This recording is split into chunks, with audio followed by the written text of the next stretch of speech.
It's a great, great morning, the first day in heaven when you stroll down the golden avenue.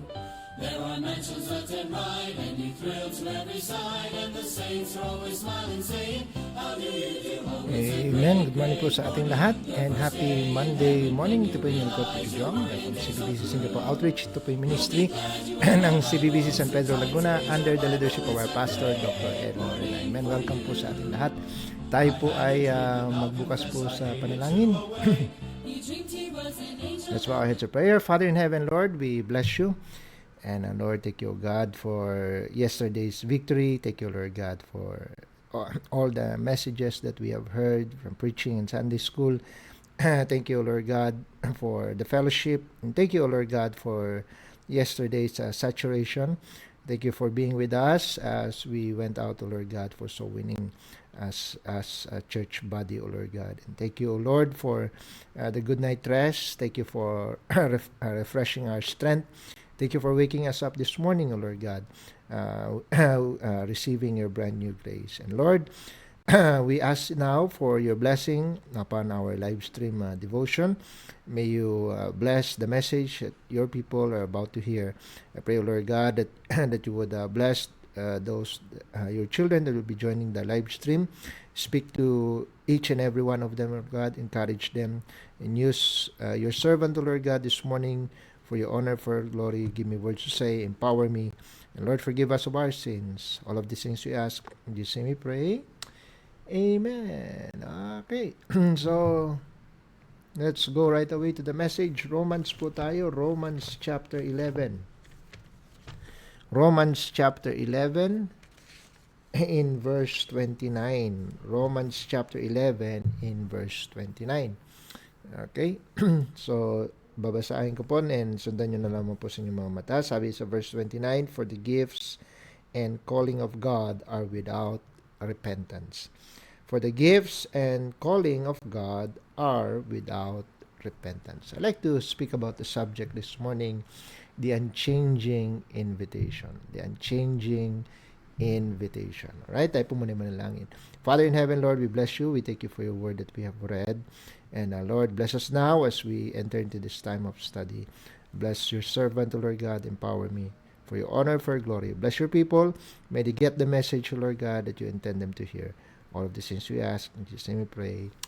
Amen. All right. By the way, congratulations po to CBBC San Pedro. Amen. Our sending church for holding a very, very successful NBYC 27. Amen. And I was there, I was there for the whole week, for the whole event, and thank God for the blessing, of being a part of that great conference. It was really a blessing to see so many young people surrender their lives to the ministry, lalo na nung last night. Wow, what a sight, when almost all the young people, almost, lahat sila ay nagsi-forward dun sa harap, giving their lives to God, committing themselves to the ministry, they commit into service, serving the King of Kings and Lord of Lords in one way or another, be it in ministry, but most of them in soul winning, So I hope and pray for those young people who made that decision. God bless you, and I hope na magkita-kita tayo someday in the ministry, at the kumbaga at the day, that you committed, you have entered mismo sa full-time service or in that ministry na iyong kinabibilangan. But anyway, but still, here's the thing, yung nag-commit, yung waiting period between sa time na nag-commit ka until the day na kung saan finulfill mo na yung commitment mo. And that's the period that I want to address this morning. That's why the title of the message is The Unchanging Invitation. The Unchanging Invitation, For the gifts and calling of God are without repentance. Di ba? Kasi maraming mga kabataan, or whether hindi natin i-disregard yung mga adults na nag-commit din ng kanilang buhay, di ba? Or maybe isa ka doon sa mga minsan pang nung iyong kabataan nag-commit ka ng iyong buhay sa Panginoon, and then you find yourself not in the ministry. Di ba? And so for that, I would like to ask, ano na? Di ba? Kasi madaling mag-forward dun sa altar and then sasabihin mo, isasabihin mo sa sarili mo and publicly, I'll serve God. Kumbaga, maglilingkod ako. But then, yung iba ay parang, yeah, I'm happy for those na they made it, they made it in the ministry. But there are people, that the commitment to serve the Lord in the ministry hangs in the air, di ba? And kumbaga para bang iniisip nila, siguro if I'll just yes, I've committed myself to the ministry, but maybe that calling, that maybe my promise to God has an expiry date. At kapag yan ay na-expire na, then maybe I can be excused. But the thing is, mga kapatid, God is not subject to the same calendars that we have. Hello? I mean, si Jonah, take for example si Jonah. 'Di ba? Lumayas siya papuntang Tarshish, Papuntang somewhere in Europe, across the Mediterranean, 'di ba? He went to, tingnan nga natin, maganda yung verse na yun Jonah. Jonah chapter 1. Jonah chapter 1.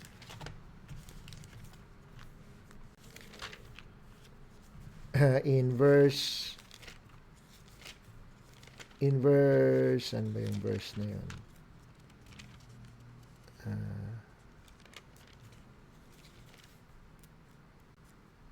Verse 3. Look at verse 3. Sabi dito, but Jonah rose up to flee unto Tarshish from the presence of the Lord. Kumbaga, ang isip ni Jonah, siguro kung ako lang ay mapunta doon sa kabilang, kabilang bakod, ay kung kabilang sa ibang city, then maybe God would change his mind into calling me. I mean, you can move from one place to another, but you cannot move away from what God has told you to do. Di ba? I mean, saan ba tayong lugar pupunta na wala doon ang Panginoon? Sabi nga ni David, di ba? Whither can I go from thy spirit? Whither shall I flee from thy presence? Di ba? Sa Psalm 139. Hindi natin pwedeng takasan ang panawagan. Why? Kasi the gifts and calling of God are without repentance. Think of it na ang Panginoon para siyang master builder. Dito sa Singapore, kasi nga I'm in the printing industry. Nagma-manufacture kami minsan ng mga signage, mga signs. And minsan yung mga signs na yon na ginagawa namin, they would be installed in a place na kung saan kailangan merong kang permit na kunin meron kang mga permits na kukunin sa government. Alright? And so, ang ginagawa, we have to submit do sa application na gagawin namin online. We have to submit as an attachment yung master plan. And doon sa master plan, nandun yung schematics, nandun yung nandun yung graphic ng artwork ng signage. Then at the side of the master plan, nandun yung mga tawag nito, yung mga persons involved, like for example yung owner ng shop, yung contractor na magi-install, and of course at the bottom is yung approval ng government office na kung saan inaprubahan nila yung permit, yung master pipirmahan nila yung master plan. And also, think of it like this, no? Na kumbaga, ang Panginoon is like that master builder, right? So he drew up a master plan, and ibinigay niya sa iyo, no? Ikaw yung contractor na magfulfill, But the thing is, you hide that master plan in your drawer. 'Di ba? Thinking, and alam mo 'yun, things will be forgotten along through the years, 'di ba? But then again, we fail to realize, no, that God would not use an ink na madaling if ever God would use his own blood, 'di ba? Para yung gawing ink ng master plan na yon, it will never fade away. Hello, the plan will never change. Amen? Tignan niyo po sa Numbers chapter 23. Numbers 23 in verse 19. Sabi dito, God is not a man that he should lie, neither the son of man that he should repent. Had he said, and shall not he do it? Or had he spoken, and shall not he make it good? Amen? So baka sinabi na ng Panginoon, I am calling you into the ministry, I want you in the ministry, and he said, and shall not he do it? I mean, you might change your mind about God, but God will never change his mind regarding you. Hello?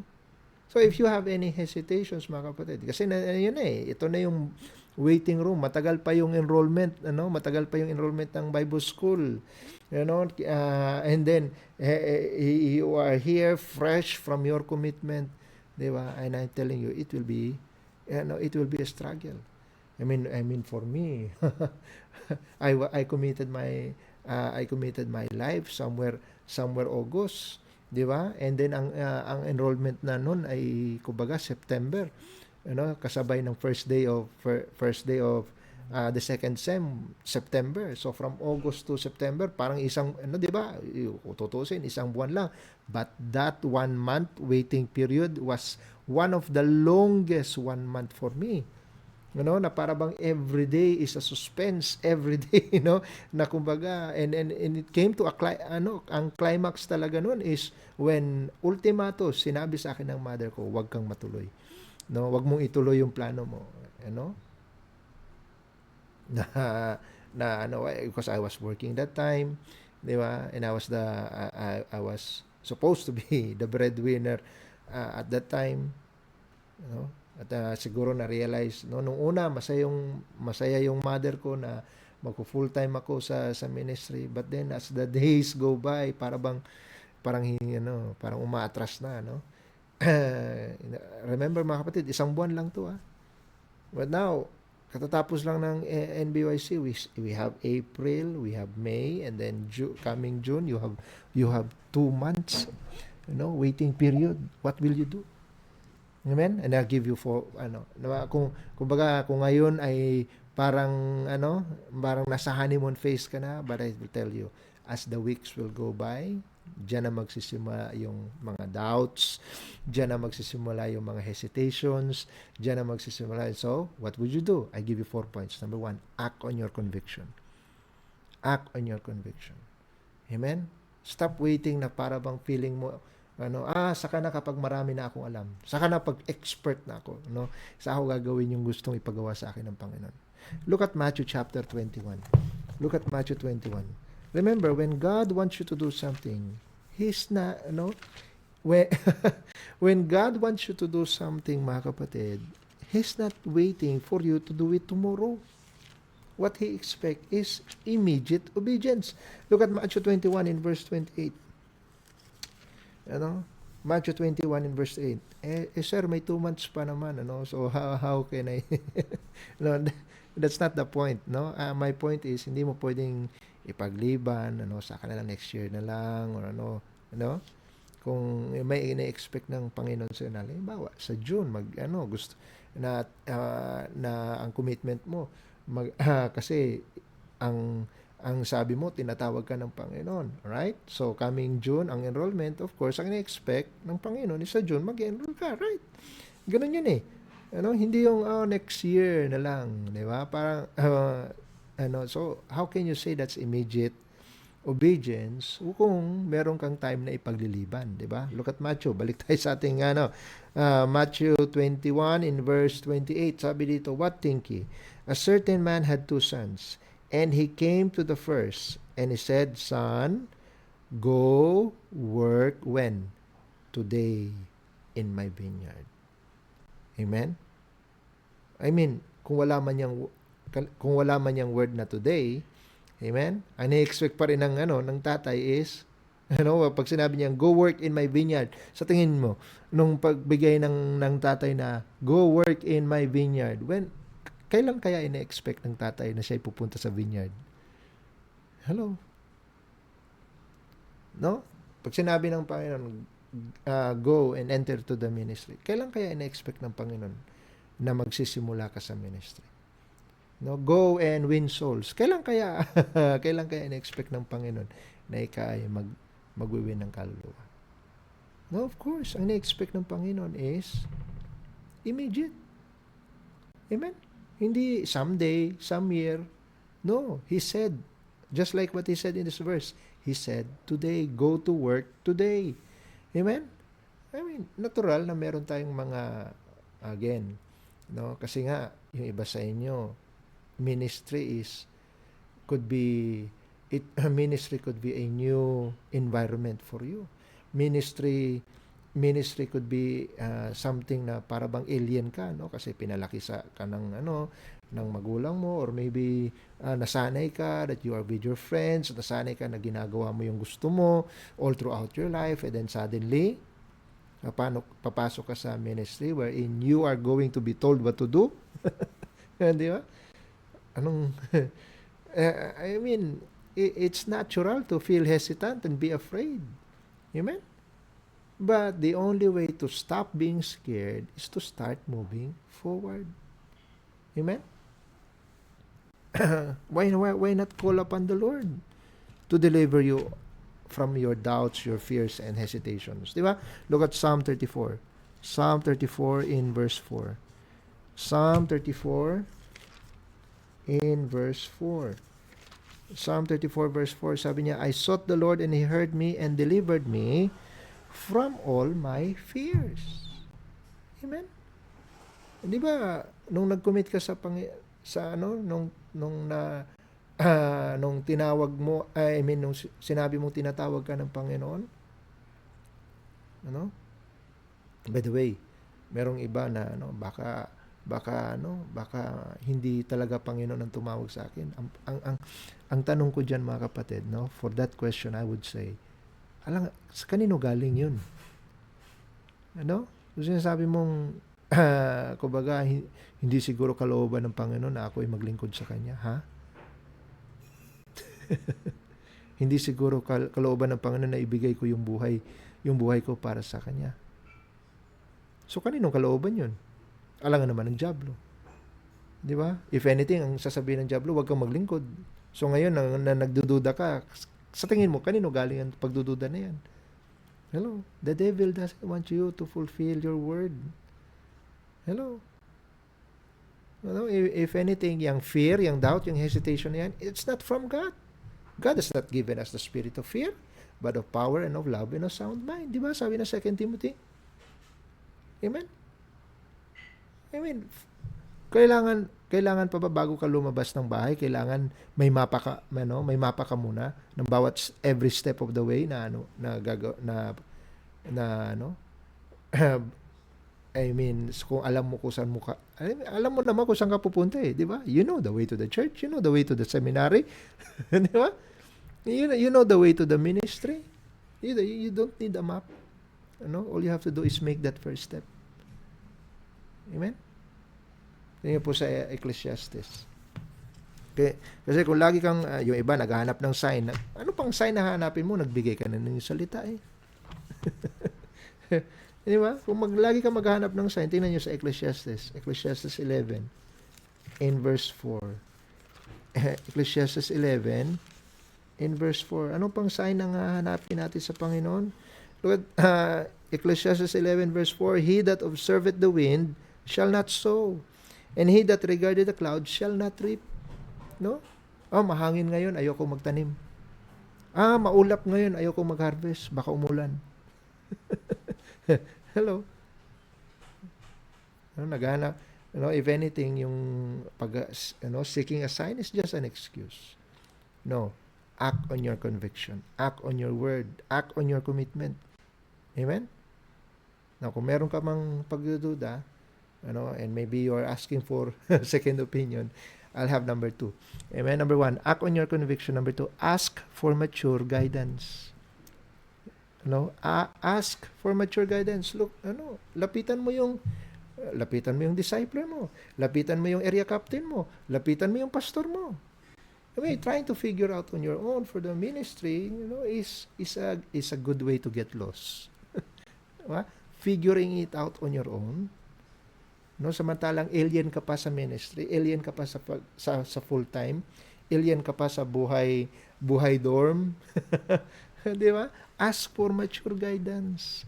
Why? Kasi sabi ni Solomon, in the multitude of counselors there is safety. Amen? Maybe someone older in the faith than you, more mature than you. Kumbaga, and by the way, hindi backslider more older in the faith pero backslider naman. No. Kasi sasabihin lang ng backslider, wag mong ituloy yan. Kita mo ako. Wag kang matulad sa kanya. Find someone who is older, more mature. And ask him for some advice, some direction, some guidance, di ba? Kasi sabi ng Proverbs 15 in verse 22, Proverbs 15 in verse 22.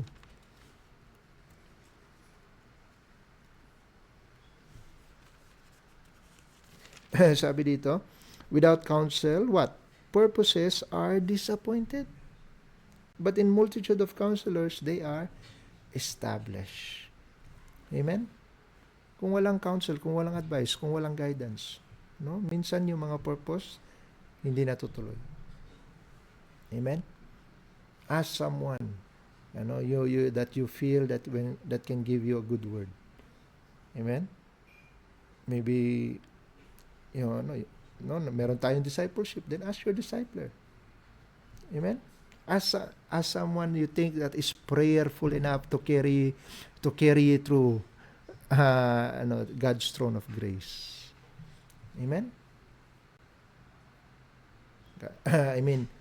And he will, yung bang someone na hindi ka kumbaga hindi ka ito-tolerate with your doubts and hesitations, someone that can tell you the honest truth even if it will hurt your feeling, even if he will not agree with your doubts and your hesitation, di ba? Kasi safe ka sa ganong klaseng Kristiyano. Amen? Find someone that can sharpen your iron. Iron sharpeneth iron, di ba?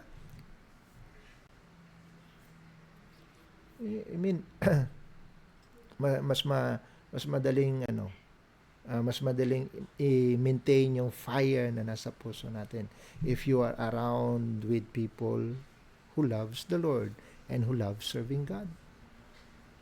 Amen? Nung ako ay nag-commit ng buhay, after I committed my life to the ministry, halos araw-araw, sa Makati ako nakatira, nandun yung dorm ko, malapit sa office. But almost every day I would go to San Pedro. Hindi alam ng mother ko na kasi yung father ko seaman, kaya hindi niya na-monitor yung aking day to day na Pero but hindi nila alam. I was going to church almost every day. Dati pumupunta lang from Makati, I would go to San Pedro every Wednesday prayer meeting lang. Diba? Then Saturday, Sunday nandun ako nandun ako lagi sa San Pedro. But when I committed when I surrendered my life, almost every day, kahit hindi Wednesday at kahit hindi weekend, then I would just go back to San Pedro, go back to Makati to report to work, di ba? And then siguro after I went forward, and by the way, I walked to the altar. I went forward to surrender my life. I was not even, I mean, it was not even an NBYC. It was August. No, walang okasyon, it was an ordinary Sunday night when I surrendered my life into the ministry. And then 2 weeks siguro, 3 weeks after that, nung ako after I surrendered my life, I passed my resignation letter. And after I passed my resignation letters, immediately, immediate yung aking resignation. And almost after that, siguro mga last week ng August hanggang sa last week of September, I was almost every day in the church. Why? I want to be surrounded with people who are serving God. Amen? Para hindi hindi ako alam mo yun, kung pupunta ako doon sa Makati, tayo na sasabihin, walang pera dyan sa ministry. Yun lang maririnig ko. Amen? So, number 2, ask for mature guidance. Talk to people who are already there in the ministry. Amen? Number 1, act on your conviction. Number 2, ask for mature guidance. Number 3, accept a humble serving future. Amen? Again, accept a humble serving future. Kasi, kung iniisip mo that, in the ministry, you will be someone who is great at famous, hinahangaan, you're being admired, and people will flock, will flock towards you. I mean, you're looking for the wrong thing. Amen? Kumbaga, mali yung vision mo. Amen? Kasi sabi ng Matthew chapter 20, that's not the promise of ministry, mga kapatid, to make you famous. Look at Matthew chapter 20, in verse 26. Sabi dito, but it shall not be so among you. But whosoever will be great among you, let him be your minister. Amen? I mean, sa mata ng Diyos, yung mga naglilingkod na nasa sideline, yung mga naglilingkod na nasa background, yung mga naglilingkod na hindi nakikita kasi nandun sila sa loob ng CR, na naglilinis, sila ay, kumbaga sila ay dinadaan-daanan lang kasi sila ay nagwawalis ng kalsada, naglilinis ng kanal, di ba? While yung iba kumakain sa canteen, siya nagpupunas ng mga upuan, ng mga pew, nagwawalis doon sa pulpit. Pero sa mata ng Diyos, they are just as important doon sa lingkod na nagpi-preach behind the pulpit. Amen? Si David nga look at David in Psalm 84 in verse 10. Psalm 84 in verse 10, sabi diyan, for a day in thy courts is better than 1,000. Sabi niya, I had rather be a doorkeeper in the house of my God than to dwell in the tents of wickedness. Sabi niya, I'd rather be a doorkeeper. Hari yan, ha? Amen? Because he's a man after God's own heart. Sabi niya, I'd rather be a doorkeeper sa temple. Sa tabernacle. Amen? Kasi if you think if you think you are already too big for you to handle small jobs, then sad to say, you're too small for God to use. Amen? Remember, God resisted the proud, but giveth grace to the humble. Amen? I mean, God will not give His power sa mga taong, they just want to make themselves famous.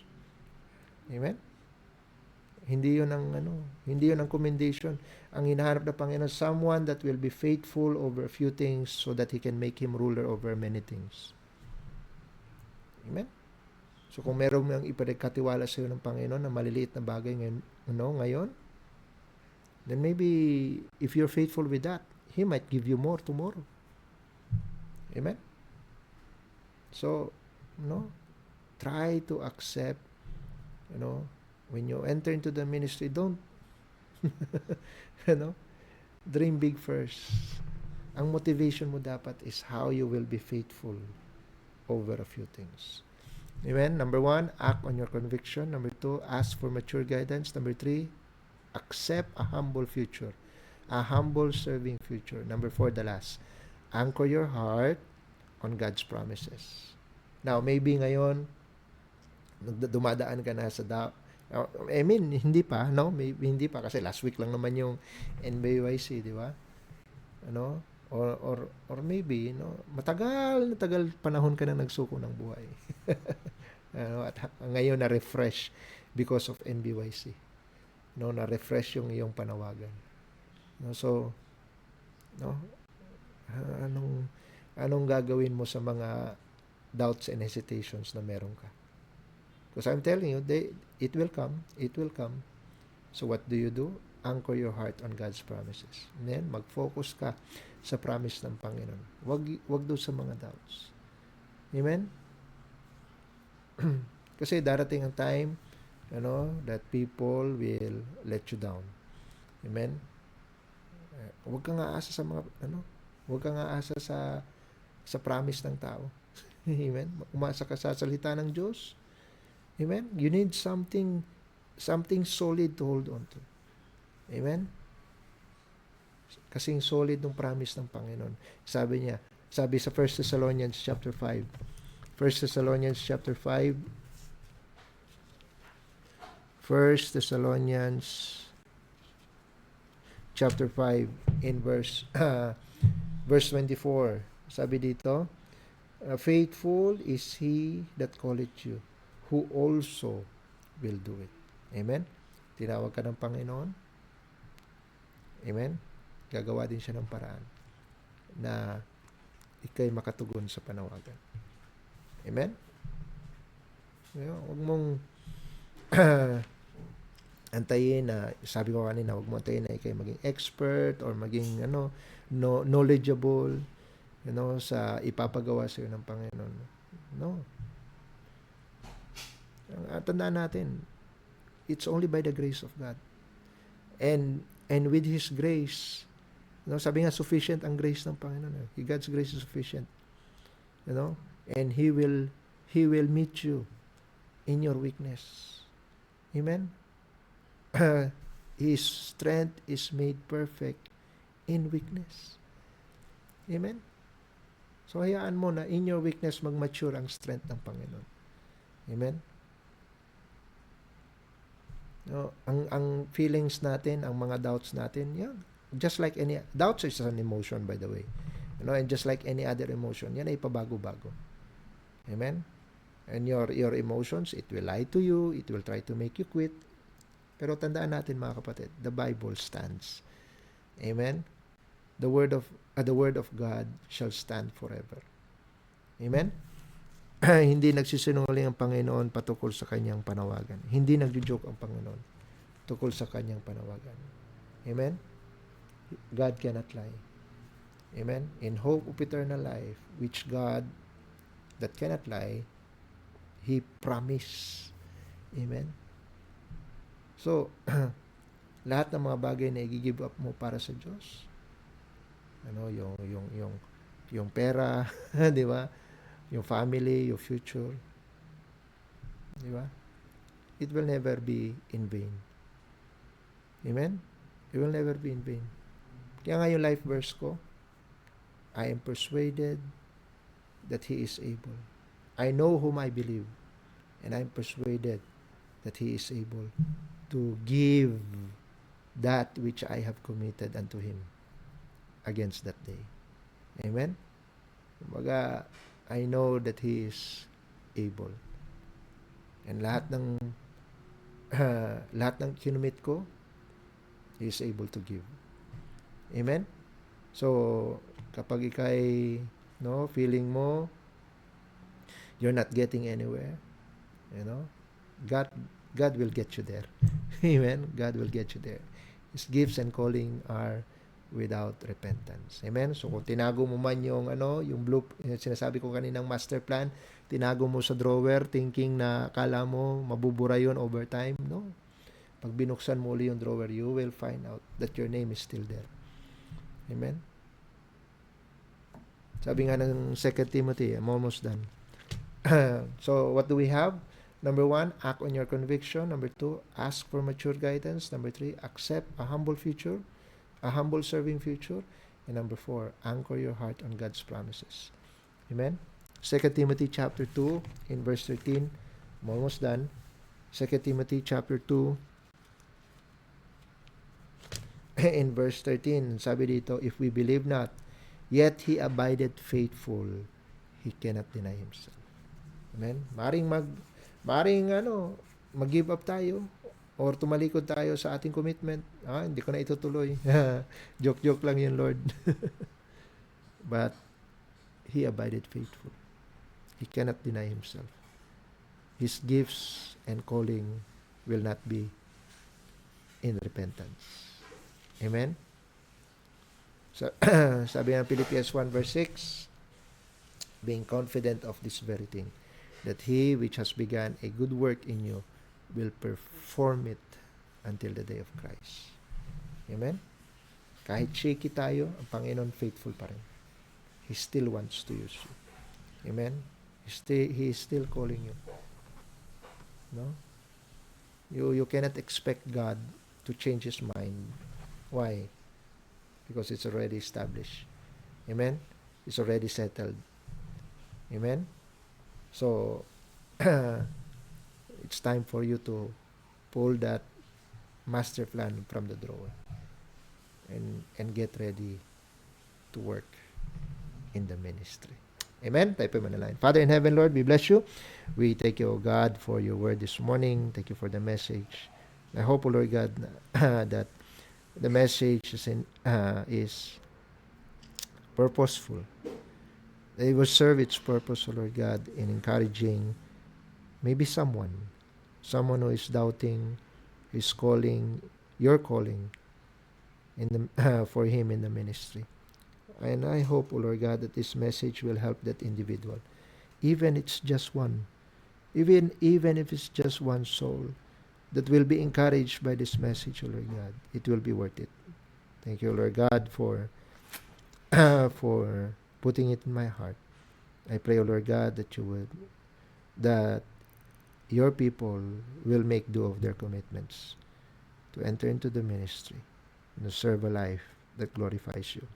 Thank you, Lord God, for your word. We give you back the glory. In Jesus' name we pray. Amen and amen. All right. I hope naging blessing po ang message natin ngayong umaga. Sometimes his answers come. Okay, batiin natin ang ating mga kasama. Clearly to see.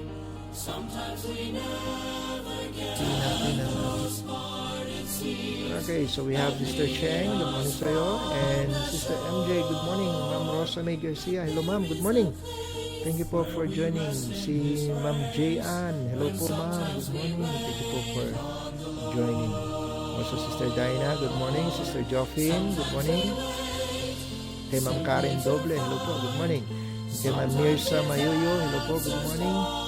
Oh, Sister Sumi, amen. Good morning, sis. Thank you for joining. And also kay Sister Evelyn, good morning. Also kay amen, kay Sister Laila, good morning. Sister Elvie, good morning. Thank you for joining. Amen. Sister Jonalie is also with us, good morning. Also kay Ma'am Eunice, hello ma'am, good morning. And kay sino to? Yarn. Amen. Yarn at iba pa. Amen. No? Merong grupo na hello po, good morning. Thank you for joining. And also kay Sister Enelita from Hong Kong, good morning po. Sir Jason Aroy, sir, good morning. Thank you for joining. Kay Ma'am Angeli Soriano, hello po, good morning. Thank you for joining. Regards kay Sir RJ. Amen. Also kay Ma'am Irene and Brother John Ray Hamon from Midsayap, good morning po. Kay Ma'am Nessie Saturinas, good morning po. And kay Sir Archie Recolcol, sir, good morning. Thank you for joining. Kay Ma'am Joycelyn Froyalde, good morning po. Kay Sir Herwin Ibarrientos, amen. Alright, dyan po nagtatapos ang ating morning devotion. Magkita-kita po tayo sa Wednesday, amen. Sa mga bago pong join, ay when MWF naman po yung ating programa. So Wednesday po tayo magkita muli, okay. And then sa mga hindi pa po nakakaalam, kung kayo ay nakatali lang sa Facebook, itong live stream po natin ay naka-upload din sa YouTube, no? So tingnan niyo po yung YouTube, maybe may mga na-miss out kayong mga messages, 1 month plus ago, so unlike sa Facebook na pagkatapos ng 1 month wala na, sa YouTube ay nandun po yan indefinitely, no? So go check it out, no? Yung YouTube channel po natin, hanapin nyo lang po, search nyo lang po Baptist Coffee, and while you are there, no, pwede na rin kayo mag-subscribe. Alright, so dyan po tayo natatapos. Tayo po ay magwakas po sa panalangin. Father in heaven, Lord, we bless you this morning. Thank you, God, for the message you've given us. Lord, we ask for your blessings for the rest of the day. As we travel, as we work, and even as we go home, Lord, be with us and guide us, Lord God. Lead us to victories that will glorify your name. Bless our loved ones, Lord, and keep them in your safe protection. Provide for their needs. Give them good health, O Lord God. And I pray, O Lord, for your grace upon them. Also for our pastor, may continue to bless him. And also the church in San Pedro, the outreaches, the missions.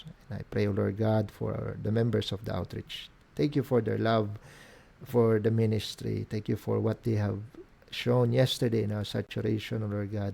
Thank you for blessing us with members who are willing to be used, who are dedicated, O Lord God, into the ministry of soul winning.